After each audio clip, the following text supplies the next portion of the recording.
Welcome to What Drives You. I'm Kevin Miller, and in this episode, No Hacks, Doing the Work with Tom Bilyeu. This is a story of drive, how a guy found his and how he helps others find theirs.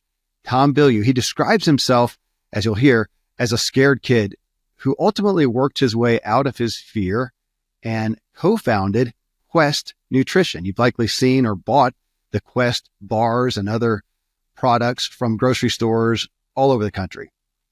Well, in 2017, Tom started Impact Theory, a media company focused on human potential to address, as Tom says, the pandemic of body and mind. Well, today, his Impact Theory podcast, it's one of the top shows in self-improvement, one you've likely heard, or maybe you've seen him on YouTube as well. Well, I sat down with Tom in 2017, not long after he started Impact Theory, and before he sold Quest Nutrition in 2019 for a tidy $1 billion. I was host then of the Ziglar Show, and I wanted to dig into this guy's story who really came from nothing, found success for himself, and has devoted himself to helping others achieve success. And wanted to hear, what does he feel like the pillars were to increase human potential? That's his focal point, as it is mine. And you won't tout him or find him touting hacks.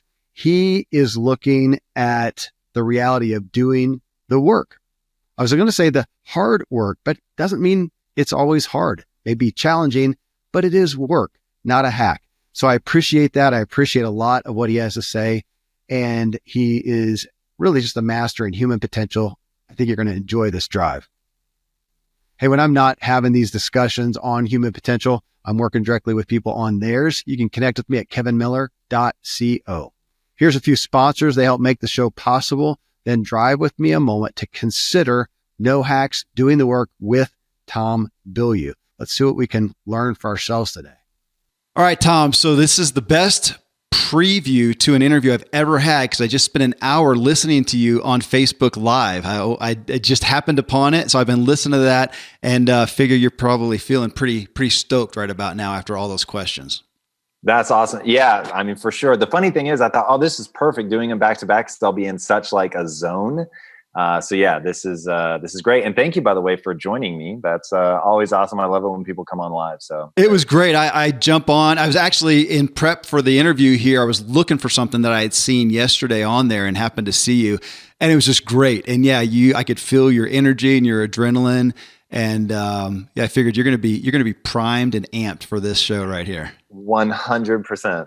Well, so you know what? On that, I preempted my own notes and put in here something. One of the last things that you said to somebody, I don't remember what their question was, but you, in a very emphatic way, with your, I think, fist clenched, you said, if you want to be a pro, shut everything else out.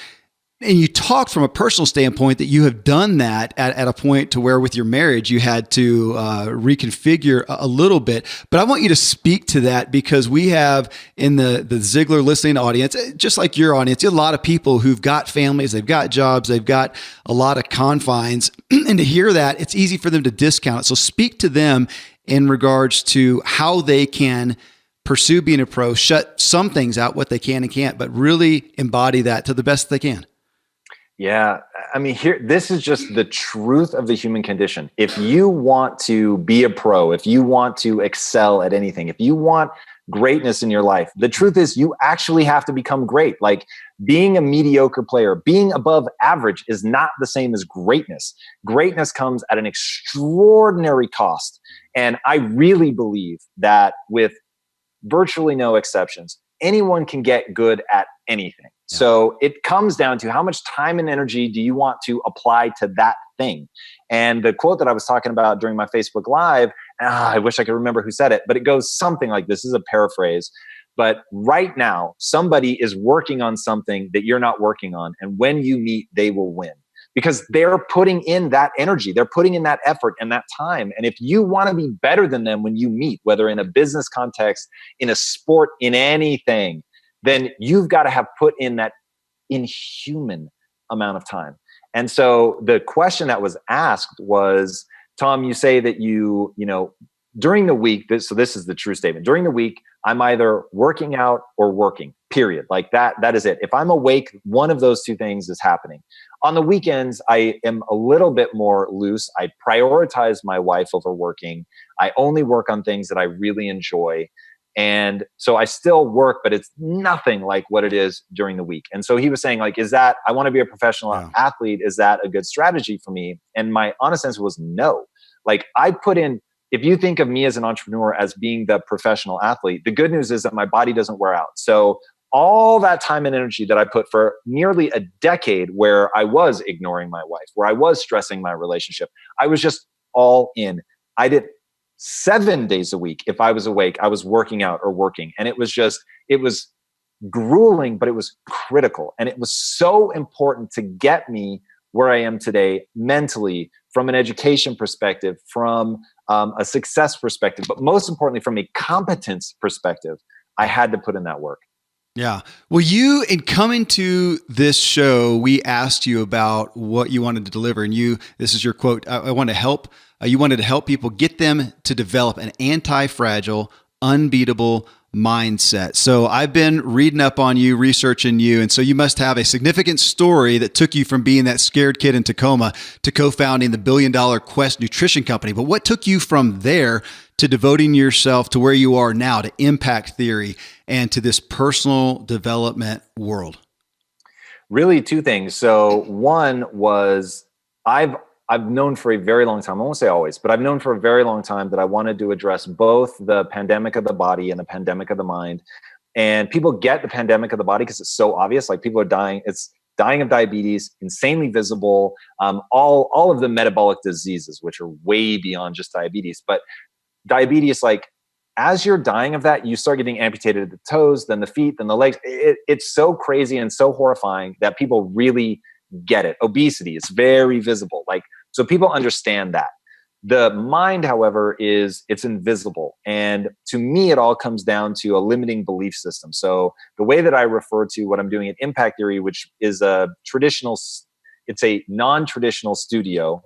So we do both the social content and traditional narrative content. So think comic books, movies, TV shows, like all of that stuff. We're at the infancy of the studio side. We've been focused primarily on the social side for the last year, but our end game is to beat Disney at their own game, just to give you framework. Now, the reason we want to do that, though, isn't because I have some need to build a studio. It's because I work backwards from the problem of mindset and said, how do we actually influence mindset generationally? So not just, hey, you go watch my social video and you're inspired. That only works for a very limited number of people. How do we do it generationally, across cultures? And the answer to that is narrative, period. Like, the way that human beings assimilate truly disruptive information is through story. That's just fact of, like, human biology.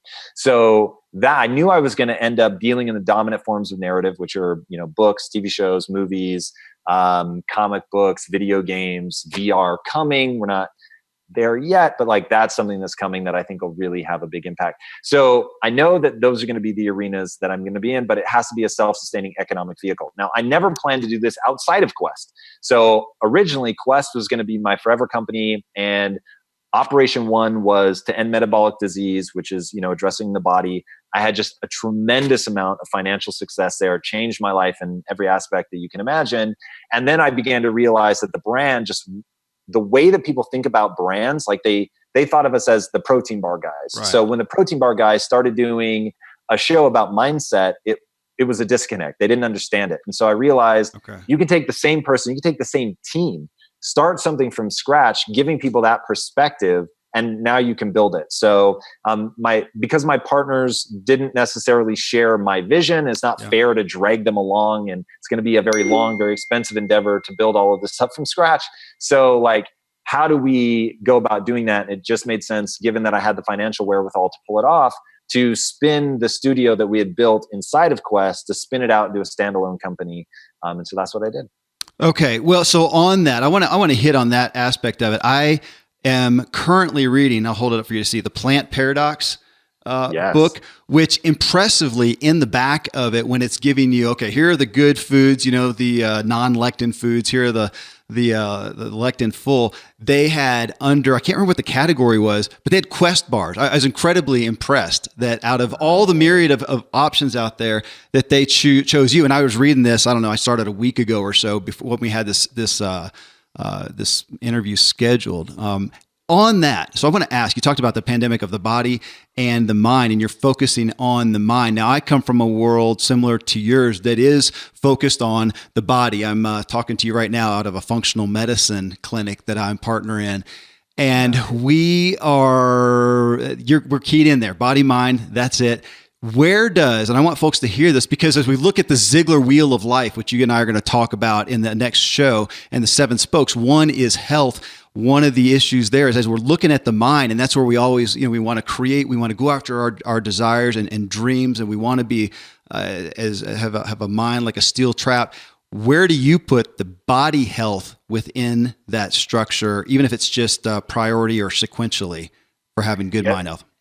So I really believe that the body and the mind are exactly the same thing. And it's really, it would be like saying the heart and the body, they're in an ecosystem, they exist together. And it's only because consciousness arises out of the mind that people think of it as uniquely separate. But once you begin to ground it in, it's just another organ, it's in the body, it's impacted in terms of its abilities, its strength, its endurance, everything by the whole ecosystem, that you really begin to understand how important it is to take care of the body, to be physically fit. Yeah. So the very first thing that I do in the morning, I wake up, the first thing I do is work out. Now, I hate working out. I wish it weren't so. I wish my brain were in a jar somewhere and I didn't have to think about my body. That would be incredible to me, because it would take so much less time and energy. But the truth is, just not the way the world works. Yeah. So I have to take care of my body. I have to push myself. I have to go through the constant discomfort of getting my body to the place that I want it to be, for my mind to be in the place that I want it to be. So really, really critical. And I don't think people pay nearly enough attention to that feedback loop that exists between the mind and the body. Absolutely. Absolutely. Well, with that, the more people I talk with on these interviews like this, I hear more and more and more and more from these folks who are world changers like yourselves about not just, and we're going to talk about daily habits in the next show, but about morning routine specifically. It's almost across the board. I don't know if I've talked with anybody who does not have, without me asking, it comes out, their morning routine. So I'll ask you that. So you talk about the first thing I do is work out. So before you hit the minutia of the day and work, let me ask you that. What's your morning routine? Yeah. So on this, I'm religious. So I believe a morning routine starts the night before and has everything to do with what time you go to bed. So I prioritize sleep, and I go to bed at 9 p.m. like it's a religion. I wake up when I wake up. I don't use an alarm, and people always push back on that. But dude, go to bed at whatever time you need to go to bed to wake up naturally and have time to do the things you need to do. So I usually sleep between, call it 6 to 7 hours. It used to be 5 to 6, but whatever reason, right now I'm in a cycle where I'm sleeping about 7 hours a night. I will get up when I get up. So if I go to bed at 9 and I wake up 7 hours later, what's that? Put me at like 4 a.m. So I'm up at 4 a.m. ish. I hit the gym immediately. I work out for about an hour. I come out, I meditate, and I do those back to back for a reason. Okay. I want to practice going immediately from the sympathetic nervous system, excitation, all of that, to being as calm as I can, as fast as I can through meditation. After I meditate, which gets you into a really creative, calm state, an alpha wave brain state, I then do what I call thinkitating, which in meditation, you want to not think. So you're returning yourself to the breath over and over and over, trying to let your thoughts go. And I found that because I was in that calm, creative state, that I was getting some of my best ideas. And I was really frustrated that I wasn't able to leverage that to think through some of the biggest problems that I had in my business. So I started allocating specific time to staying in a meditative state, keeping my breath going, but now letting my mind wander across whatever big problems I was facing. And that has been just really, really beneficial. I'm very glad I started doing that. And I find that I just like, my brain is making unique connections, and it's very, very fruitful. And then from that, I go read, and depending on what time I wake up will determine how much time I have to read. And that is the thing that I usually truncate if I'm running low on time. My fantasy days, I get up to an hour to read, which is amazing. Yeah. Then I go from reading to my important things list. And I just start going down my important things list until I have my first meeting. I never take meetings before 10 a.m. So, in that, like, I'm working from, on when I'm in a shorter sleep cycle where, let's say I'm getting 5 hours of sleep, I'll be working out from 3 a.m. up through, that first meeting at 10. So I've had 7 hours to do the things that are optimizing me, that are my most important things that I could be attacking. And so, like, all of that is really critical. And one thing that I want people to hear that I don't do is email. So I don't check email. I don't let other people control my time or schedule. I keep that list of important things, which are the most important things that I could be working on to move the business forward. All right. Well, I saw a video, I think it was on your Twitter account, and you talked about, you were showcasing your own physical transformation. And you said the biggest crux, my paraphrasing, was changing my identity. And that at the end of the day, identity and values drive behavior. And you talked about changing your narrative, which you talk about a lot. And you cited, if you tell yourself you're scared, talking about yourself, uneducated kid from Tacoma whose family never accomplished anything, you'll become just that. But then on the flip side, and I was waiting for you to take a glass half full look at your upbringing, and you surprised me. You didn't try to paint the picture of the circumstances as rosy. You instead spoke to the qualities of strength and ability in essence, and prophesied to those to a degree that you could derive from those circumstances, which to me felt a lot more realistic and digestible for people who did come from hard things. That it's really difficult to make that look nice. Was that a conscientious approach to helping people look at those real circumstances that are hard? Yeah. And maybe even more than that, it's understanding that your frame of an event is more important than the event itself. So, Tony Robbins talks a lot about, ask yourself how the worst thing that ever happened to you is the best thing that ever happened to you.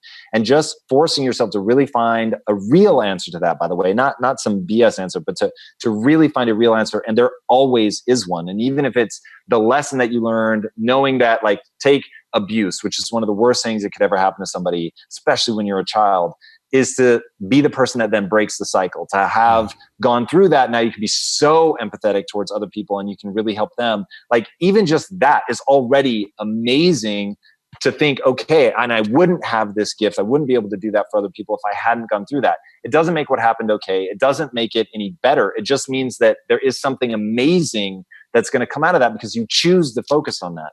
So that, like, understanding that the frame of reference is a choice. Yeah. How you look at something is a choice. What you choose to learn from something is a choice. So, and those choices can be empowering or disempowering. And that will change your life for sure.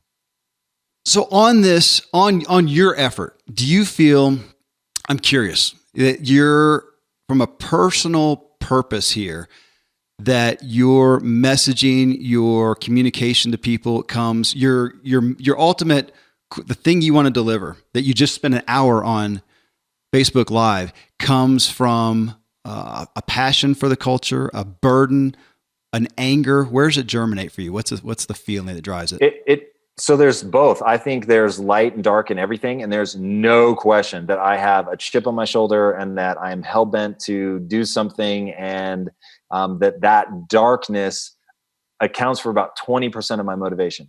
80% of my motivation, though, is on the other side, and it's the lightness, it's the beauty, it's the gratitude, it's all the great things that have happened for me that I want to help bring to the world, like all of that. And I try to spend the majority of my time, the vast majority of my time there and in that beautiful place. But there's no question that there's times where the beauty is going to fail you and that you need something that has that harsh edge. And they've done studies on this where you can ask somebody to submerge their arm in an ice bucket and see how long they can deal with that pain. And they get a baseline. And then they say, okay, right as you're about to pull it out, instead of doing that, I want you to express anger. I want you to let yourself be enraged.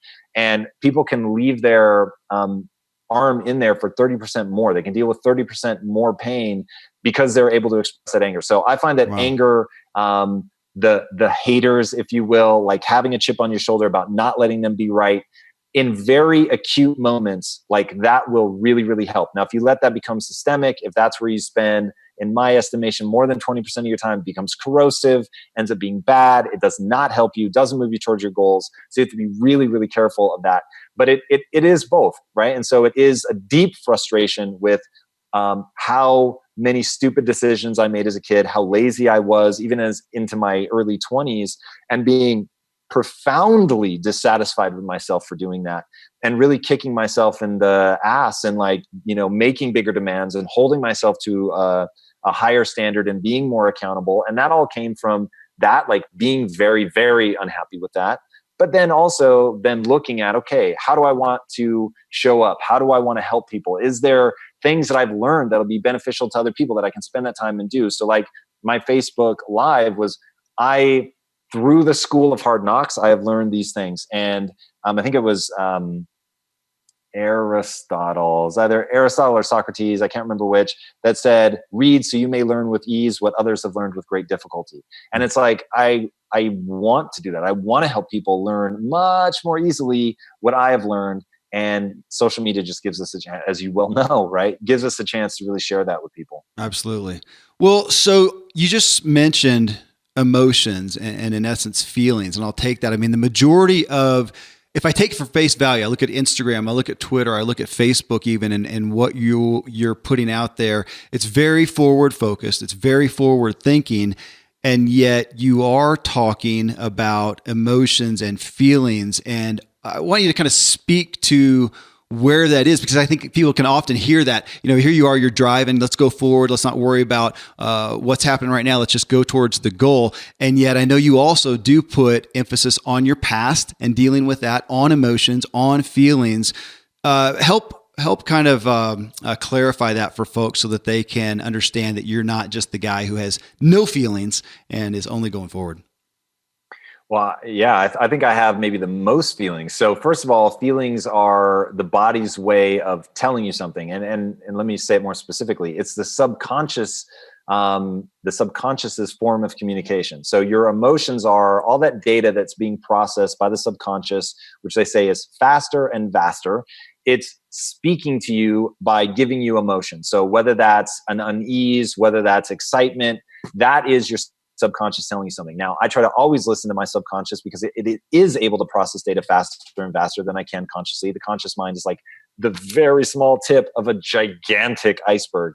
So not leveraging your emotions, I think it'd be foolish. Also, pretending that you don't have emotions is also foolish. So we all have a body. We all have a brain that has certain traits and aspects, like an amygdala, which is meant to process fear. We have regions of the brain that paint our experiences with emotion. And here's a fascinating thing. If you damage the region of the brain that generates emotions, people become, get ready for this, incapable of making a decision. It is one of the most fascinating revelations of what happens when the brain gets damaged that reveals like how we actually make decisions. The way you make decision is based on feeling. It is not based on all the logic in the world. So the people that have this particular kind of brain damage, they can still explain to you, you know what, like we've got a couple different options. We could go get, Mexican for dinner. And I could get the nachos that I love so much. Or like I could go and get like a nice healthy fish dish, something simply grilled. And I should have the fish dish, it's simply grilled and that's better. My doctor tells me that's better for me. But I really do like the nachos. And even though logically they know what they should do, they can't make a decision because they don't have the emotion in either direction. So emotion is incredibly, incredibly powerful. Now I run everything against the logic of I have a goal. Is what I'm about to do, whether based on my emotion or not, going to move me towards my goal or not? Now, I read my emotions to see like what they're trying to tell me, but then I recognize that my emotions also will lie. So you have to be very careful. Your emotion, the fear, the whatever, might be trying to protect you from a lion in the bush. That's not really a problem for me. So while it evolutionarily may have been very advantageous, may not be advantageous today. So you have to keep it all in check. Understanding the brain and how this all works has really been incredibly powerful for me. You, on this, you posted a Twitter question recently. It said, it was one of the memes, graphics, what belief is holding you back, and ask for responses. And I was curious with you as the receiver of that, as you're going through those, what were some of the leading responses for what is holding people back? fear. And it's, I'm not good enough. I'm not smart enough. I don't come from the right background. Genetically, I'm not gifted. It's all these, like, people want to be by nature something other than average. And here's the great news. We're all average. Like, the law of averages states that we're literally average. It is a bell curve. I promise you're average. Like, the odds of you not being average are against you. So, and I get it. They do studies on this stuff all the time, and everybody thinks that they're above average. Like, no matter what the math says, they just assume, I must be above average in this. The truth is you're not. That's great news, because the human animal is an adaptation machine. So whether you start average or even behind the eight ball, doesn't matter. The human ability to grow and adapt is absolutely phenomenal. So they decoded the human genome, and they thought, this is going to solve all of our problems. They look at it and realize that we only have 20,000 genes. They look at certain types of onions that have 40,000 genes, and they were just literally perplexed. Is it really possible that an onion is more genetically complicated than us? And then they begin to realize that what we thought was junk DNA that makes up the vast majority of our genome, they realize are epigenetic markers, things that code for how to respond to our environment. Now, that's where humans shine.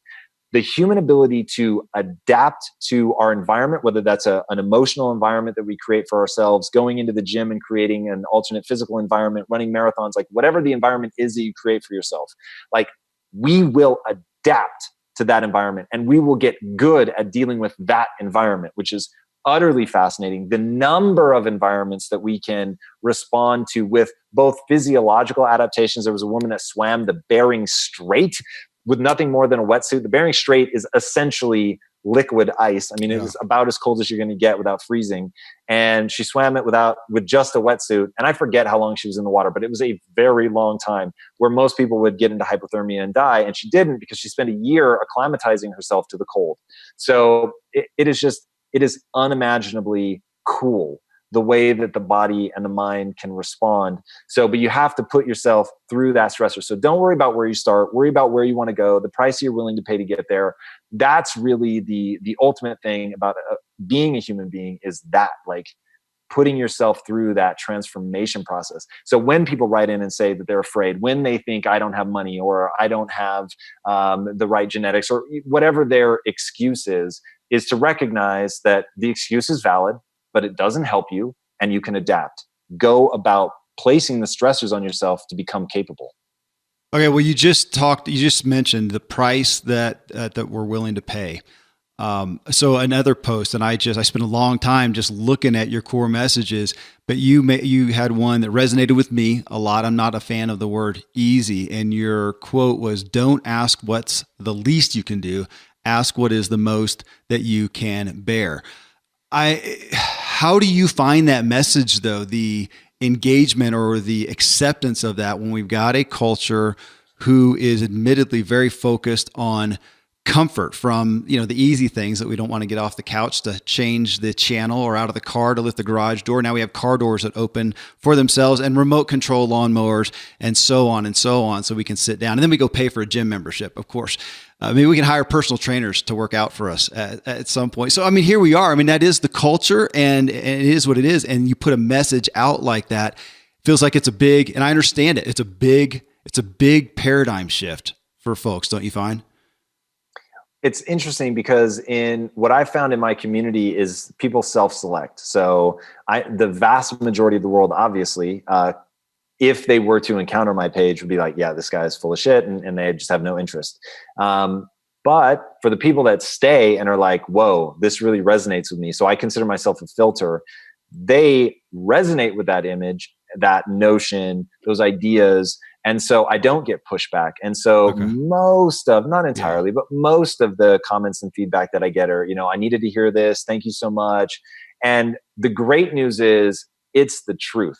So even if I met a tsunami of people that were like, this is BS, like, this isn't true, like, there's only one path to greatness. Like, when was somebody ever great at something by being average at that thing? The answer is never. They may be average at other things, but the thing that they become known for, they've somehow become extraordinary at that thing, right? Athletes are really easy to talk about. Right. You never see the kid that's average in high school stay average and somehow play on college ball, stay average and somehow play in the NBA. It just doesn't work. At some point, you encounter people that are better than you, they dominate you, and you fall out.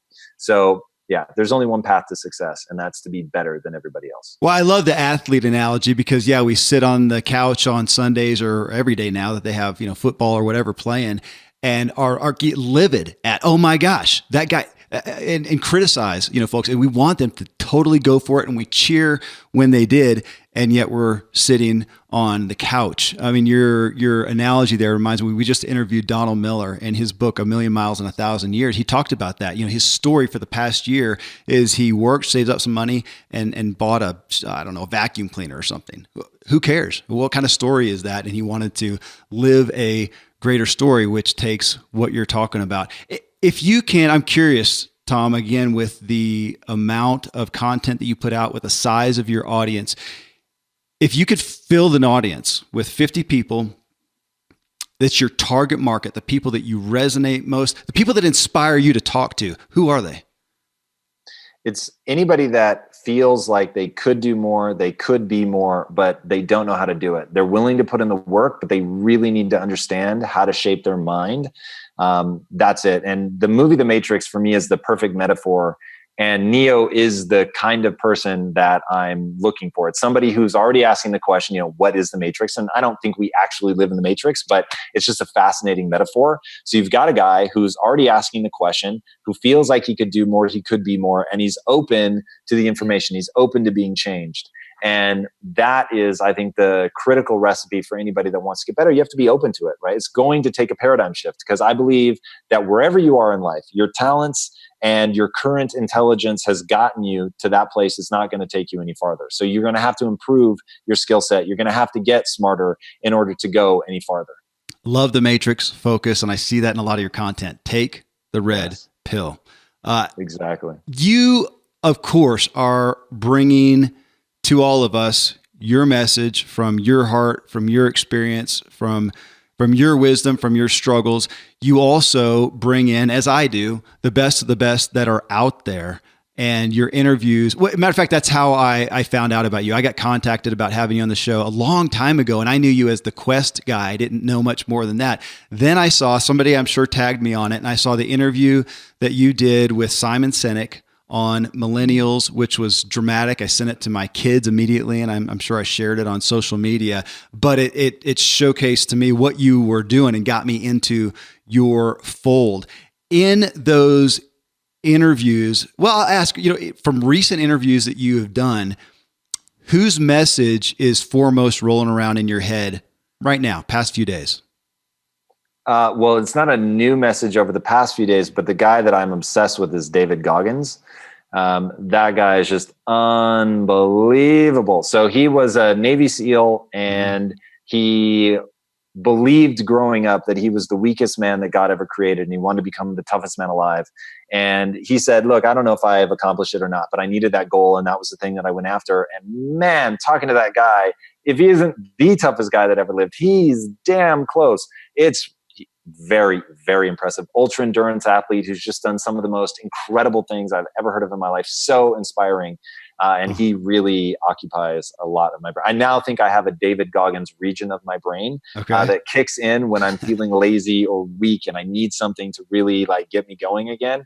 I'll definitely think of David Goggins. Okay, great. So if he inspires you, then folks, we got to go listen to it. I will. On influences, as you have gone through this process from the scared kid in Tacoma to all that led up to Quest Nutrition and now to where you are with Impact Theory, did you have a specific mentor or someone who influenced you and walked with you?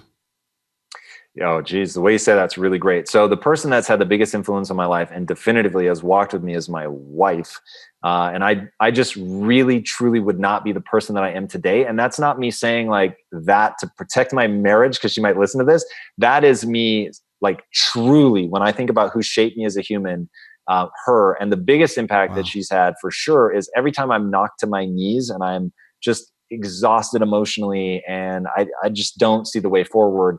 Instead of getting on her knees with me, putting an arm around me and crying with me, what she does is extend a hand, pick me back up, brush me off and give me, I don't know if you remember the movie Jerry Maguire, but in that, Yeah. his then wife gives him, or girlfriend gives him this speech about who he is and like what a badass he is and that he's capable. And he was like, yeah, give me more of this. This is working. It's like, that's my wife. She's given me, 1,000 talks like that in those moments where I'm like, wow, I just feel really lost. I don't know where I'm going right now. And she's just always got me at that moment, reminding me not of who I am, of who I'm trying to become. And that's the thing that I'm just insanely grateful. And then we've explored the growth mindset together and held each other accountable and just really, really pushed each other and shared what we're learning. And so, yeah, she's been just an absurdly great ally for me. Incredible. How long have you guys been married?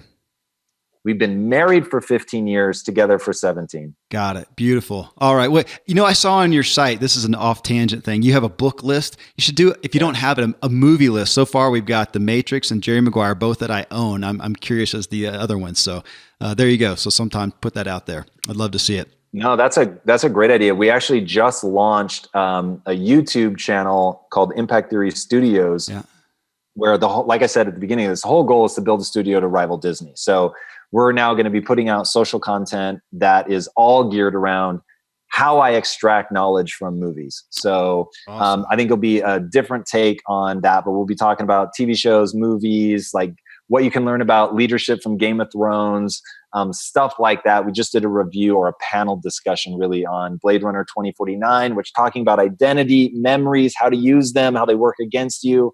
It's really exciting. Seriously, I would be a huge fan. I am very picky with what I risk my 2 hours of my life on with a movie, but the ones where if I can come away with something redemptive, something that inspires me, I buy it and I own it and I'll stick it in when I'm answering emails late at night or whatever. And, but finding that, I think we played with that one time. We joked around about having like redemptivemovie.com. Nice. So when you've got it, let us know. We'll let everybody else know about it. Nice, man. It is live now, and I'll do the list is actually a really great idea. I'll definitely. Well, I just thought about it because I thought about doing one myself, but you've got the book list. I'd love to see it next to it because I looked at your books and the ones that I didn't have, I'm checking out. I would do the same thing with movies because one that gives me some fire is priceless. Absolutely. I dig that. That's a great idea. We will do that for sure. All right. Awesome. So here's a biggie. This is the one I wanted to get to. So, I saw, again, I think it was Facebook page. You had a short video there and you prefaced it by saying, this is the most controversial thing I've ever said, but it's the very secret to success. And it was I think it was a minute clip off of maybe a 4-minute clip you had at the website or something called It's All Your Fault. I don't think I've ever heard somebody speak what I have played around with in my head, and I haven't defined it as well. And so I don't have to now because you did. And I'm going to share it with my family first. And actually, no, I did share it on my Facebook page today, but I'm going to talk to my family about it because, talk about controversial. It's huge. So folks, I would, if you'll go, actually just type in Tom Bilyeu, and It's Your Fault. I think it'll just come up. Hit videos in Google or wherever you're looking for it. And I think you'll find it right there at the top. Of course, it's on the Facebook page. If you go to Tom Bilyeu and hit videos, you'll find it, 15 down or something like that. Talk to us about that. I mean, it's hugely controversial and hard to do justice in a short stint, but it's dramatic. So fill us in. Yeah, so this is definitely the most controversial thing I say. This is the one thing I get pushback, like even from my audience, and this is heartbreaking to me.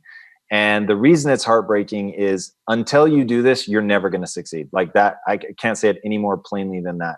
And it goes like this. Everything in your life is your fault. Now, you can't stop yourself from being victimized, but you can definitely stop yourself from playing the role of the victim. And so the example that I give people is my wife is British. So let's say that she's at home with her mom in the house that she grew up in. The doors are locked. The alarm is on. She's in the bed that she grew up in. She is safe and sound. And right at that moment, a meteorite comes screaming through the atmosphere, crashes into her bedroom and kills her. Whose fault is that? Now, if you don't know me and didn't get that preamble, then most people are going to say it's fate, it's dumb luck, it's divine providence, it's nobody's fault. And the truth is, it's my fault. Now, I literally mean that. And the reason that it's my fault, I know right now There is a group of people that track what are called near Earth objects, and they're trying to find a way to deal with things that are on a collision course with Earth. So whether that becomes a powerful laser, a planted nuclear explosion, like whatever that's going to be, I know they exist. I know they're doing that. I've never sent them a dime of money. I've never called them on the phone to give them my ideas. I've never written them an email with encouraging words. I've done nothing. Now, I think that that's the right answer, because I think that the odds of my wife being killed by a meteorite are vanishingly slim. So applying my time and energy there just doesn't seem like a good use of my time. But the truth is, if my wife is killed by that, I'm not going to waste time saying that I couldn't have done something, because I could have and I chose not to. So in that moment, I'm not doing that to beat myself up. And that's what I want people to hear. I'm not saying that to feel badly about myself. I'm saying that to remind myself I'm always in control. Mm-hmm. There is always something I could have done to get a different result. And even if that's a lie, it's an empowering lie. It does not do me any good to list all the things that I couldn't do, because here's the truth. You are way more likely to be wrong on the weak side than you are to be wrong on the empowering side. So I would just rather force myself to take ownership of everything to make sure that I never miss an opportunity to remain in control, to make a different decision, to go in a positive and empowering direction. And I literally don't understand people that want me to acknowledge that, no, there are things that are outside of your control. To what end do you want me to agree with that? Like, sure, fine. Now, how does that help me? How does that help you? If they feel better for being right, if they're just searching the internet for something to be right about, I promise they're going to lose in life.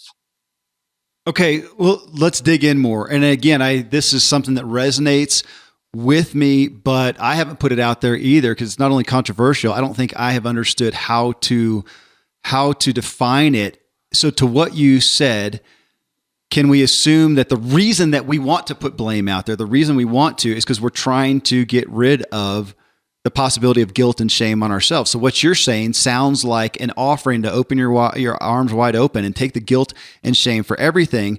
But on the opposite side, and I think you said this, or I read this, the opposite side though, if we don't take that, we are giving, and again, I'm paraphrasing, so correct me on how you said it, you're giving power to something else. And there's a no-win situation in that. Yes?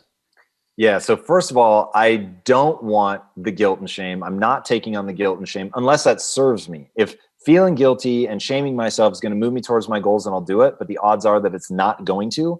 And that's what I want people to understand. I use the word blame to get people's attention. What I want you to be thinking about is, how are you in control? What could you have done differently? Because embracing a situation by saying, that thing did something to me, it was out of my control, there's nothing I could have done, I couldn't have done this any better. Well, now you're stuck. If instead you're asking yourself, what could I have done differently to get the result that I wanted? Now you're in control. So you're absolutely right.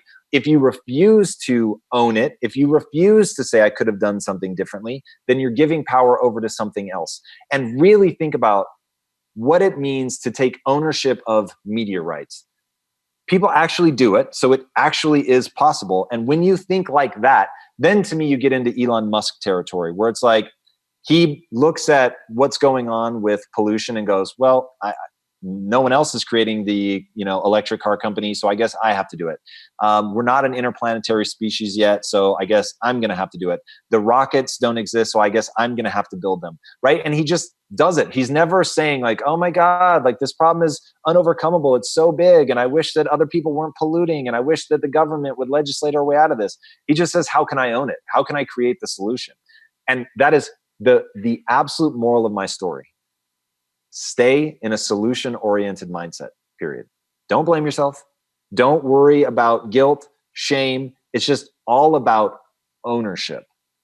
Ownership. Okay. In that, can I ask your thoughts just again on dealing with that there's got to be, so if you're going to take ownership, you're going to accept blame, you're going to accept that control and that power, which we want, that it's got to come with some aspect, or maybe a huge aspect of grace to our own imperfect humanity, and that we can't control everything, but again, we're accepting control. So does grace fit in there?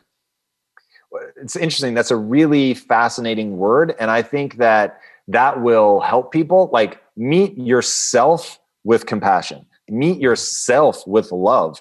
don't waste time beating yourself up, right? I'm not going to, like, if my wife were killed by a meteorite, I'm not going to waste time feeling badly about it. It was a choice. I'm just also not going to waste time saying I couldn't have done anything, because I could have, and I chose not to. And it was, without being a psychic, it is the right decision, right? Because the energy that I'm putting into, like, if I put energy into saving her from a meteorite, that's time that I wouldn't be spending, say, trying to make sure that we can afford the best healthcare, right? So things that have a way bigger likelihood of being important in our future. So to the best of your ability, you're going to do things. Just don't waste time saying that you couldn't have done something else. So yes, grace, self-compassion, self-love, like, those are so important. Love it. Thank you. I love the topic. I want to talk about that one more, and I'll probably pull that one into some more stuff that we're doing, because it is, as you said, it's the crux of everything to a great degree. With talking back again about people you've had on the show and your own journey in this personal development bent, with the Impact Theory podcast, with the show that you've had with people that are famous that we know, people that we've never heard of, you bring on the most amazing people. What has, in this endeavor, in this initiative from you, what has surprised you since starting it? Something you weren't expecting, whether that's a fruition or a challenge, either way, something you didn't anticipate. That's a great question. I always wanted it to drive relationships, and that's been the best thing, but certainly not the most surprising. I think the most surprising is how consistent across very diverse arenas, types of success, you hear the same things. And that's been really, really cool to see. I really think that the principles of success in any endeavor are truly universal. And so hearing people talk about those that aren't listening to each other, it's just really, truly what they've had to do to accomplish, like taking ownership. That's just universal. You have to do that. And until you do that, you're just not going to be successful. What guest surprised you the most, for good or bad, either way? Ooh. I'll say that the person in real time that just like dropped my jaw to the floor was Blake Leeper. And that guy, he was born with no legs below the knees, but has set himself on the path to become one of the fastest men on the planet. He already is one of the fastest men. He wants to be the fastest man on the planet, either able-bodied or handicapped. And it's just astonishing. And so in real time, I was like, wow, this guy's mindset is unbelievable. Wow. Anyone on your list that you really want to interview and have not yet? That list is legion. There are many, many people. So I'll give you a few. Stephen King, who's had a huge impact on my life. Jay-Z, Barack Obama, Michelle Obama. We actually keep a list of people that I really want to interview. Eminem would be incredible. Will Smith. The list goes on and on. When you get Will Smith, connect me. I have that on my list as well. Most definitely. Your interview with, speaking of people, Maria Sharapova. Yeah. Famous tennis star. And you ask her what she does, and again, paraphrasing as always, to keep herself going when it's just really hard. And we talked about this in a recent show, just from a motivation standpoint, that even though there's something that we really want, we have a big desire, we know the action steps to take, we have the ability, and yet the moment comes where it's just really difficult to get ourselves to do what we need to do. So you asked her about that, and she responded with something I would not have, wasn't part of my own conscience: repetition. And she said, repetition builds or develops discipline. And that was, I think you then discussed it from that point on. I just wrote it down. I thought I want to talk about that. Have you, with the repetition, I mean, that's a different answer. I wasn't expecting that at all. Right. How did that resonate with you? Yeah, I love that. And I think that what's really interesting is you have a chicken and egg problem with repetition. Like if you don't have the discipline first to survive the repetition, like how do you get into the repetition to build the discipline, right? So it really comes down to at some point just doing the hard thing, wanting something enough on the other side that you're willing to begin that process where it's awkward and it's hard and you hate it. And then it becomes a routine, and then you do it a lot. And then you start really taking pride in your ability to do the repetition, and then you're getting results. And so it becomes this like self-reinforcing engine that's incredibly powerful. And the fact that she was able to really put her finger on that and understand that that's been a big part of what's made her so great is a willingness to just do it over and over and over and over. It's really pretty incredible. I loved it. It reminded me of a video I saw once. It was from the Olympics. It was one of the men gymnasts, and he had a bad incident, and he was talking to his coach, who was also his stepdad. And the guy said, at this point, you're in it. Just go trust the training. Go trust your training. I love that. And that's what it spoke to me too when she spoke about that. Well, man, I could talk to you all day on these folks. You got to tune in to everything that Tom is doing. If you're a fan of Ziglar, you're going to resonate. I would say, you see face value, you see a lot of hard charge and go forward. And then yet when we get into it, when you listen to his videos and you read his stuff, I love how you hit on just the reality, the humanity that we all have. And you're so sensitive to that. On that, to end, what do you want to be known for? If you've got a year left, that's it. That's your game. You're over then. What do you want to be known for? What do you want your legacy to be? It's interesting. I don't think about legacy. So I really want to pull people out of the matrix at scale. So help people over their limiting beliefs. That's what I want to do. I'm entirely interested in that while I'm here and alive and being active and really doing it. So yeah, if I'm going to be remembered, hopefully it's for something as beautiful as that. Okay. Well, I'm going to take that quote and attribute to you. Pull people out of the matrix at scale. All yes. right. That's quotable right there. I want to be part of that club too. Nice. Man, thank you. Thanks for taking the time to bless our audience today, to share with us. Incredibly grateful for the work that you're doing to help us improve ourselves. Thanks for having me on, man. It really is an honor. Friends, thanks for joining me on this drive, joining us. Again, that is Tom Bilyeu. You can find him everywhere. Impact Theory is his show, his media company, and he has, I think, just great information. He's worth checking out. Got a comment, question for me, for Tom? Let me know. Go to kevinmiller.co, connect with me there. Until next time, I hope this episode helps you drive further. And most of all, enjoy the drive.